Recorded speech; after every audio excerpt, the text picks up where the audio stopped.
up to Onyx Uprising to really dictate kung sino yung mga mapaprayo na Lason picks kasi it's up to them to, first of all, I think ban the, I think red side sila. I have to double check that later. Makit natin yan. Pero banning out that fray is gonna be crucial for them kung sakali. Yeah, Marcel out automatic. Of course. So I think that is, yeah, red side nga ata ang Onyx Uprising dito. There you go. So, number one, medyo prayo ban yung Freya. Ngayon, medyo limitado yung dalawang bans mo kasi ang daming lasong isipin. So, Zushin, by the way. Yeah, Zushin actually pwedeng mapakawalan kung sakali man. Pero ayun no, yung ginagawa. Yung mga ginamit yung nila. ginamit nila na alam nila na kaya din gamitin ng Onyx Uprising, they're gonna remove it. Oo. Yung mga heroes na feeling nila, malakas kasi paggamit nila and ayaw rin nila naman makalaban. May ganun part to eh. So gusto ko yung approach ng Martial Mayhem ngayong game number 2 on how they really run the draft. Kumbaga si Coach Noise parang sabi niya, Game 1, ito na yung mga gamit nating heroes. Huwag na natin paggamit sa Onyx Uprising. Especially, they have also witnessed kung paano lumaban sila from yesterday's match. So mostly respecting din yung capabilities of Onyx Uprising and just limiting the heroes that gusto nilang makatapat. Kumbaga yung Lason, walang antidote sa mga pipiliin nila dahil yung Lason na gustong paganahin ng Martial Mayhem ay ibibigay na sa Onyx Uprising. Third ban for the side ni Noise won, si Coach Noise. Pag nanalo sila, Noise won! Noise won, guys! Third ban for the side of Martial Mayhem. Okay, Harley. So they're trying to force itong Onyx Uprising to remove Zushin sa ganyan na sitwasyon. Force na ba niyan sa Zushin? Tapos papapakawalan yung first pick is the Phobius. Tradable naman si Zushin. I think if you really want to stop macro, may mga hero picks kang pwedeng iba na makakancel si Zushin. Or maybe the gold lane Prayo. Hindi pa tayo. Wala pang gold lane lang nakaban mo eh. So, again, that's gonna be up to whether or not what kind of trade they want. Do they want the carry? Do they want the Zushin? Another tradable here is definitely yung mga roamer options natin, I think. Like the Kalea. Yup. Yun yung mga Kalea kasi mga medyo anti-lason yun eh. Pag may makulit na pick, ayun. Zushin talaga. Zushin na. Alam nila na they cannot pick ano na eh, Phobius. So might as well let's try to give out Phobius, Glue, Khalid, Kari. Prayo naman daw. Marksman kay Nicolette. Para at least kung ano man ang i-pick out ng Onyx Uprising, whether it may be utility, tanky heroes, they already have the true damage of Akari to somehow counter it out. For the side of Onyx Uprising, open pa yung mga backsha kung gusto nila i-consider yun. Pwede Kasi hindi siya napapansin din. Parang nakakalimutan natin na backsha is still open. Pero maybe they would go for another direction like an Arlot agad-agad. That's good. And let's see kung ibabacksha ba nila ito or YSS pala na open, which they went in for the YSS direction. Yeah. Medyo flexible yan, pero most likely it will be on the Oyuk TZ no, for this one. I'm still expecting a more, ano ba, a fighter gold lane maybe, sorry, fighter jungle ulit. Maybe something similar to that. Or, Leomord actually. hindi, Leomord si Lelouch kasi kanina eh. Kaya naisip ko parang, teka, hindi pala. Baka iba siya jungle nila yan, pwede. Not bad yun. Yeah, Kaso, hindi ko din alam. Phobius. Sarap ng glue dito. Pwede no, Glue Phobius nasa kanilang carry. Oo eh. Ang nag-Phobius kanina is si Natsgad. Oo, pwede sa kanila yung Phobius. Yep. Yun, Phobius na. The glue roam is coming! May nakakatakot pa yung tsura ni Glue pag wala sa in-game. Oo. Friendly kasi pag itsura si Patrick eh. Oo, basta ang deal dyan, lahat ng nag-glue ngayon, kailangan, okay, Basta Patrick skin tayong lahat. Oh. Ay, may ano eh, may tawag doon? Patrick Bap. May may gentleman's agreement Ay. ang mga glue player ngayon. Walang hindi pwede naka-Patrick kasi ang glue! lahat tayo ay Patrick at lahat tayo ay burger. Yan. Burger ka sa amin. Ito, third pick. Third pick. Aha. Masyado kasing maaga kung back siya, ganun. Or Lilia ano? din, open. Yung mga sumasabog, Vexana, Varamis. Oh, counterin nyo pwede. na. Ayan. Ayun, Lilia. Lilia. Lilia. Lilia yung magiging direksyon. Kasi if they didn't pick out the Lilia here, Marshall Mayhem would eventually ban it out considering their blue Phobius composition na mahihirapan sila lumapit. So at least for Onyx Uprising, meron silang countermeasures and slowing capabilities, burst damage na alam naman natin the carry Lilia means na nakita na natin silang napagsama previously and the damage is so phenomenal. Okay, very smart yung ginagawa nila. Banning out mid heroes. Kaso, kalaban mo yung team na gumagamit ng audit eh. So, Audit! ewan ko kung gagana pa rin yan. Pero sige, I think you should try to force out the really weird mid laners here. That's a good option. Ayun. Khalid. Removed by Team Marshall Mayhem. Inaatake na nila. Leomord, ayun yung sinasabi ko. Akala ko nasa first phase actually yung pick nila. Pero ni-remove na rin dito yung Layer Mord. Pwede pa silang umatake for another roam. Badang. Oo, mga pang-sorpresa din, no? Oo. Yung Pwede nga. high loss kung gusto nila medyo safety kaso mamamahin sila later on ng ano niyan. Actually, Kalit. Kailangan nga nila na makunat. Ban Uranus siguro? Or ano? Ayun. Actually, ang ganda ng Uranus dito for Onyx, I think. So that you don't get may pangsalo kayo nung glue. Kailangan nyo ng pangharap sa glue tsaka Phobius. Ang hirap niyan. Oo nga eh. Kailangan nyo ng medyo majunats. Oo. Uranus is okay. I'm running out of XP picks sa totoo lang. Paano yung mga left? So ano na kasi, Arlot na kasi yung XP nila eh. Oo. Double MM. Ayoko na may Arlot roam yan. So, Mahirap din eh kapag It's a challenge. Roma. it's Yisan siya jungle. Yeah. Okay. So confirm na YSS direction niya jungler. Considering line-up ng Marshall Mayhem, kailangan nila ng pangtunaw talaga para at least malutasan yung problema nila for Blue Phobius. Now, for Marshall Mayhem, they can out-range Lilia by picking out a Forza again. Assassin to. So, that can be Lancelot din yung, ayun, kakasabi lang natin Kala ko Lancelot. And the Forza is already there para at least malutasan nila yung tricky situation na pine-present na yun ng Onyx Uprising. Last pick.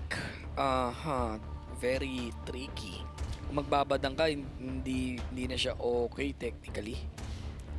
Sa ganyang sitwasyon. Ano pa pang habol kay Farsa? Kaleya. Kaleya, no? Kaleya na lang Oo nga nakikita eh. ko eh. Kaleya, bawal na sila mag-chow. Bawal sila mag-chow eh. Kailangan natin ng pang hunting sa Farsa, and you also need an answer sa Lancelot. Hindi pwedeng walang sagot ang Lancelot. Hindi Hindi pwedeng- sagot sa tanong. Ayoy! Very good. Oprah man! This is as good as you can get. If you don't want a Kaleya, kailangan mo ng mas tanky na hero. O sige, Kufra natin to. Yun. Okay, not bad. Tagal ko na din hindi nakakita ng Kufra. Si Bouncing Baby Boy. Di ba? Bola-bola lang yan sa mga team fights and of Bola course... muna, bago. Basta. Tsaka kailangan nilang ingatan Bago yung rotate. isang yakap yung napakainit na yakap dito ni Kufra. Naku po, kailangan nila mag-ingat especially for heroes like a Farsa, Lancelot kasi technically ito yung pang-hold off ng Marshall Mayhem kung ano man yung meron sa kanila. Tyrant's Revenge tama ba? Yung, Yep. yung yakap. Ano yung talo niya? Tyrant's Stretch mark. Tyrant's Rage yung ulti. Ayun. Tyrant's Yun. Revenge yung stretching. Stretching. Ah. Baby bouncing ball. Bouncing baby. Pero this, bouncing ball lang yan. Pero sa akin, bouncing baby ball yan. Bouncing baby ball. Yun. Agreement na rin yun, no? Yep. Agreement na rin. Ganun ba? Ang bola-bola, hindi talbog. Minsan pwede si talbog. Oo. Pero we prefer, bouncing baby ball. Bouncing baby ball. Okay, noted. Oh, welcome back, Kufra. Galingan mo na lang, Manila boy. It's up to you control this kasi papasok na tayo sa ating game 2 na talaga namang nakakatakot din. May kita natin na mas... Uy. Ay! Uy, Lelouch? Actually, susubok siya. No, NT Oh. Uy, NT tayo dun Kita tayo sa camera para. Kita. grabe. Pero ang tapang ni Lelouch na agawin agad yung blue buff Pero in the instance na si Keanu inuna niya yung red buff, that is a possibility for a steal kay Lelouch. So, nice initiation pa rin, pero sadyang nautakan lang ng Marshall Mayhem kung ano man yung strategiya. Foresight, if we're going to call it. Pag nakita ng ano yun, ng TLPH, sila Cartesi yung ganon, sasabihin, ang lolo! may tolo yun eh. Pag mumimintis ka ng mga ganong rotation. Yeah, actually mukha siyang maliit pero ang laking bagay nung madedelay ka eh. Yep. Even sa jungle, low level jungle, even like 3 seconds na madelay ka, iwan ka na agad eh. So, Lelouch definitely will have to go on super farm mode now na Ayan na, may invade alam pa nila. nangyayari ditong tigat pamakauhaan ng purple buff. no, Keanu, no bago execute na dali for first blood.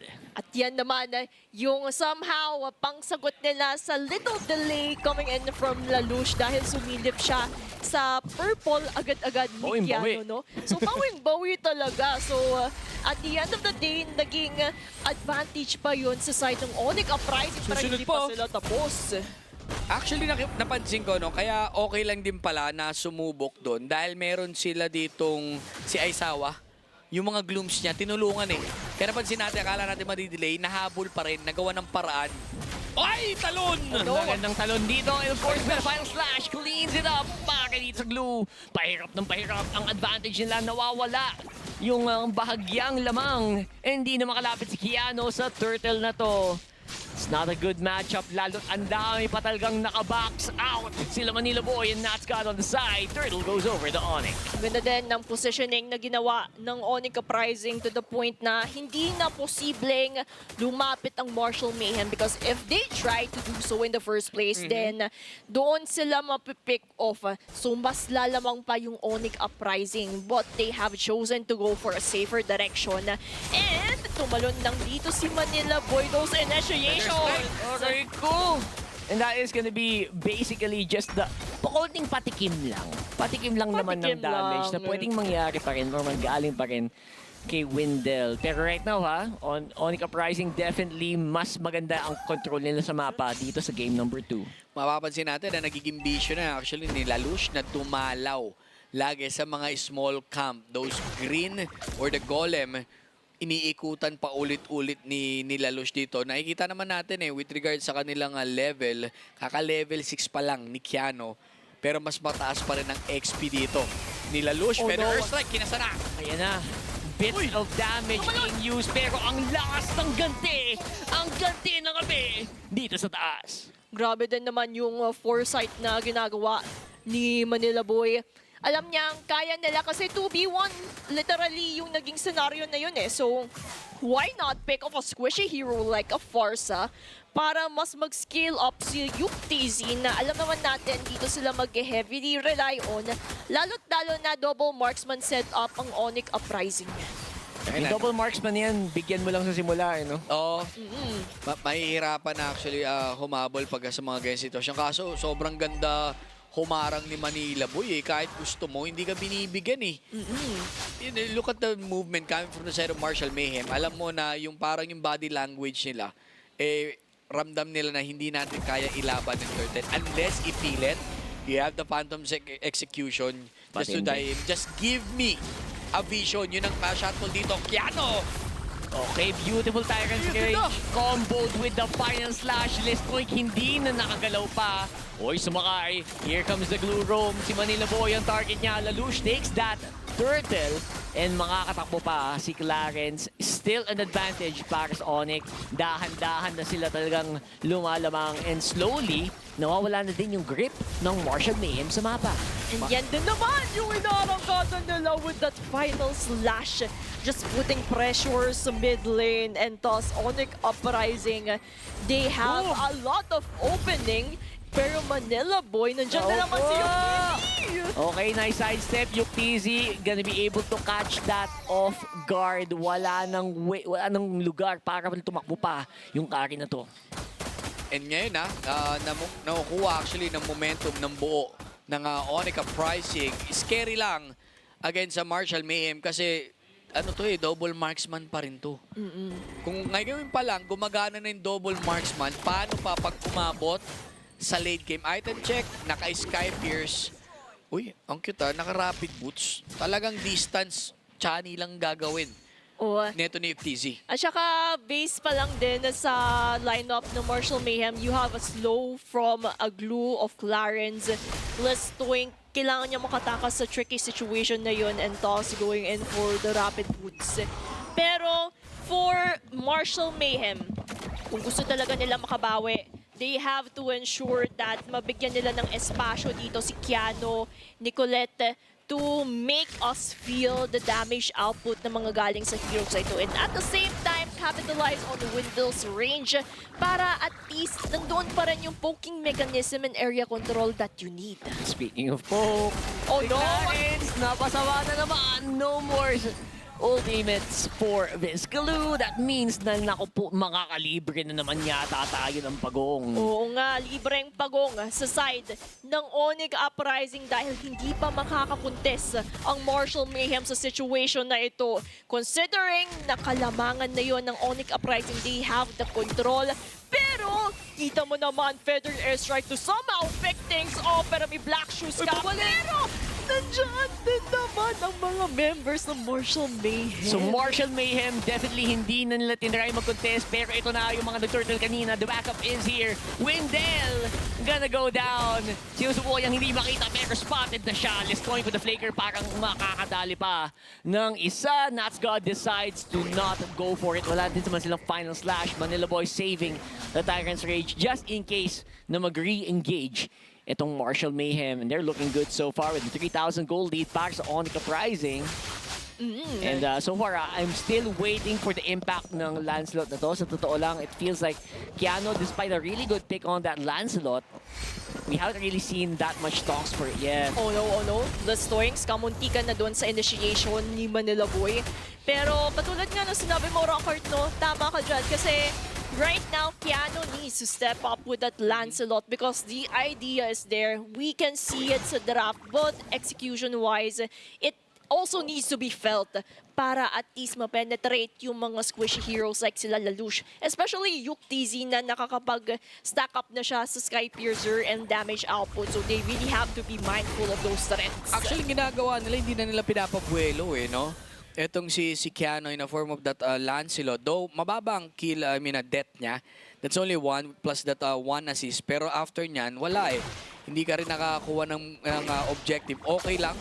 Kaso sinat down yung early game. Ang bawi lang yan later on pag nagkakaroon na ng Lord Dance. Pero ang poproblemahin nilang next, yes given, meron Lord Dance na mangyayari, yung itemization. Kahit maganda execution mo, babalik ulit tayo dun sa First Lord, lamang pa rin sa gamit ang mga members ng Onyx Uprising. Yep. Try nilang to go for a fight dito sa baba. Pero I think if you're Onyx Uprising, ayaw mo din namang lumaban dyan. A very small choke area na baka naman ma-feathered airstrike kayong sama-sama. So, very good decision. Although there will be a bit of a call on the top side for the Lord here. Tignan natin kung tutuloy nila.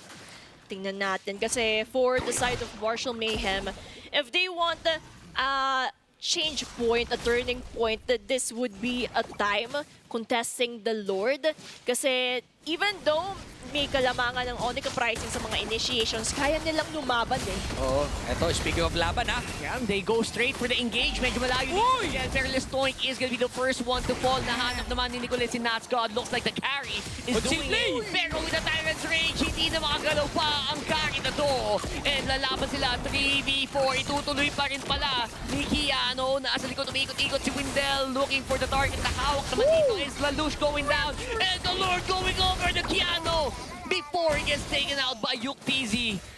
Tutuloy pa yata nila ang laban again. Wala pang hawak ngayon si Clarence. They will actually go back in. The cooldown is up sa kanilang ultimasi. And talaga namang damay-damay na. That is the accurate word for that fight. Sinama na sa hukay ni Windel, etong si Aizawa. Grabe, no? Yung ganong clash. Meron akong nakita dito yung conceal tapos flicker, yakap. Men, Honda Beast moment. On the beast moment. On the Beast moment. Now, ito yung sinasabi natin kanina na kailangan lumaban or the execution against that Lord, which is somehow nakuha dito ng Marshall Mayhem. Oo, ang ganda kasi ng sidestep na ginagawa doon ni Keanu. Even though napitas na sila ng Onyx Uprising during that initiation, Keanu still risk it kasi meron pa naman siyang retry, meron din naman siyang capabilities of doing so kasi medyo yung pwestuhan ni Lelouch earlier on, medyo malayo to retry it in the first place. So, yun yung opportunity na nakita ng Marshall Mayhem para makabawi man lang sa initiation, and with that, they are actually equalizing kung ano man yung hold na yon ng Onyx Uprising. Ang dami kasing standing gold din na nabitawan yung Onyx Uprising dahil nga nakuha with that Lord take. So si Keanu, 0-2-2, pero mission success ka dun sa retry mo, boy. Kung sa tutusin lang, ha? Kasi dali rin si Lelouch eh. Oo. Nahawakan na ni Clarence si Lelouch tapos di na binitawan. Sana all. Pero, ayun lang. Ayun, nag-relapse pa. Ilang oras na rin kasi. Ay, sorry. Pero ayan nakikita na natin yung position coming from the side of Marshall Mayhem. Malaking busto sa ganyang sitwasyon. Hindi man dikit ang kill points, pero ang gagawin na nila, naramdaman na nila yung damage output. Mas maganda sana kung makakuha ng mas magandang pwesto. Etong si Nicolette, nakarinig ako ng conceal play, etong si Manila Boy. Dadayo sila, sabi ito, Manila Moments. Ayun pag bumuelo to, hihintay ko lang scary if ever man na may tumawid para sa side dito ng Marshall Mayhem. They don't have the vision or information. Dumudulas. Isa ka lang. May clue sa harapan. Baka makapitan na naman. Hinanap ngayon ni Clarence. Parang sabi ni Clarence, kaya ko na yatang humawak. Kaya ko nang dumikita. Nasaan na si Lelouch? Nasaan na etong si UTZ? Pero he's not finding the target so far. No targets right now because I like yung presence ng dalawang teams. They are aware of the possible ambush and those damage outputs. They're respecting it. Nice initiation from Wendell though, even though hindi nila nahuli si Yuktz. Pero yung mga ganun na moments, yung kailangan nilang ingatan kung ayaw nila mapasama yung Lord take na to. Alam mo, nakikita ko na yung pinaka-gameplay nila. Mababa naman kasing cooldown talaga ng Feather Earth Strike. Kailangan lang mapop or mapoke. Kung sakaling kaya tuluyan to, tatahiin talaga. Uumpisahan ng Lord Dance dito. Yep, this is gonna be the Lord Dance that started off, by Marshall Mayhem, none other than si Clarence. Naghahanap na ng jungler dun sa likod, and nakita niya, spotted Lelouch. What will be the call here? It is sinayawan na at kinabitan na. Again, Lelouch pa rin talaga ang gusto nilang kunin. Habang tinatrabaho naman si Clarence, si Nicolette nandun na kasama ang apat na tropa. Flash and Nicolette will be able to take down that sword. Pero ito na all in. Onyx Uprising says, you know what? Tara, laban tayo dito. And madadali nila ang tatlo para kay Yuktz. It's all up to that Farsa for the defense, and parang rectables pa. Oh no! Lord, but at what cost? Because it seems like end the ball! And the will play, and it will be enough to save the day para sa Onyx Uprising. Kamot kahit walang makate sa resulta para sa side ng Marshall Mayhem. Onyx Uprising holding para sa ganitong sitwasyon. Nakita na natin the growth, the adjustment. They're really feeling it right now. Inilabas pa yung classic counter sa mga dash type or hero, specifically sa Lancelot.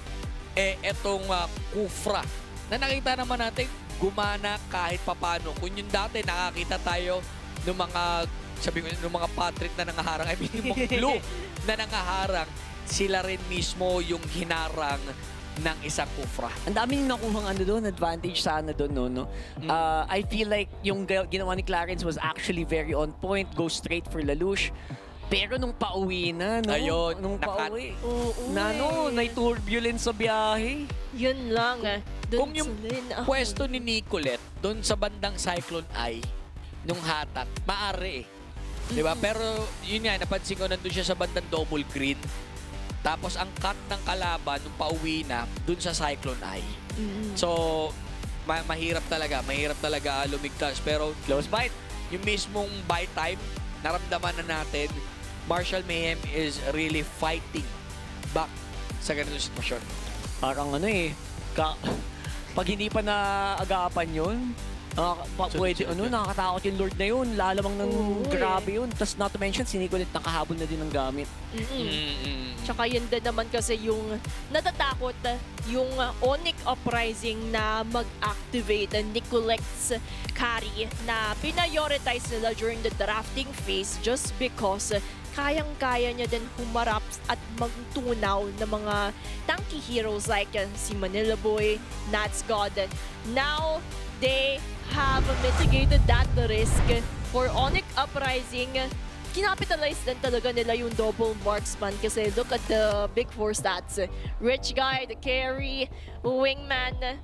Nandyan na lahat for UTZ na kapag funnel down na sila sa mga respective marksman nila. Kaya napakasakit, nararamdaman na natin yung damage, especially highlighting UTZ here with that Sky Piercer.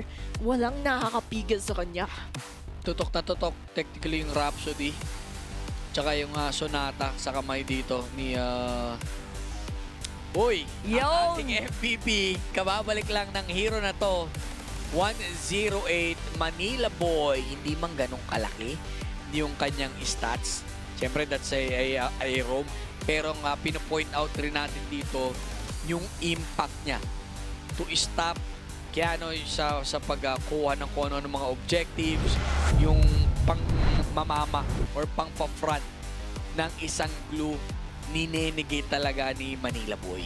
Yes. Honestly, hindi ko din 100% sure yung effectivity ng Kufra dito. I was expecting yung mga yung nakasanayan natin, mga single target na panghuli sa mga malilikot na assassin tulad ng Kalea. Pero so far, I would say yung usage dito ni Manila Boy ng Kufra, halatang praktisado. Parang ang tagal niyang inantayin na maghahanap ng opportunity na magamit.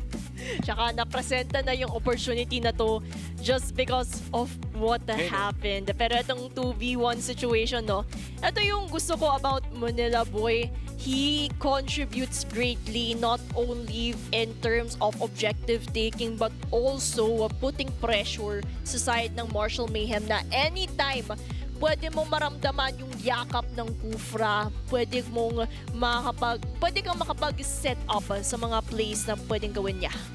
And dito natin makikita, maganda technically lagi ang pwesto ni UTC. Napapatagos parang pinipektusan niya yung mga bala niya dito. Napapasok niya, and yun yung isa sa mga favorite play ko. Ganda ng huli niya kay Nicole. Yung conceal range, tapos flicker in. Automatic, kahit siya lang mag-isa, parang pinatuko mo sa untog sa pader. Talaga hinto ka din dito. Pero I love how Keanu really fought para dun sa Lord na yon. Ito yung damay sa hukay. Moments nilang dalawa. Ito na yung nagkagulo-gulo na. So, again, Lelouch was the target doon. Wala na din yung si Glue, wala na yung si Clarence. Pero yung takbuhan, parang hindi sila masyadong decisive pala nung ditong bandang dulo, no? Hindi pa sila tumakbo ng dire-diretso. Kaya, ayun, mag-isa lang si Windel at the very end. And again, it's so hard to defend kasi may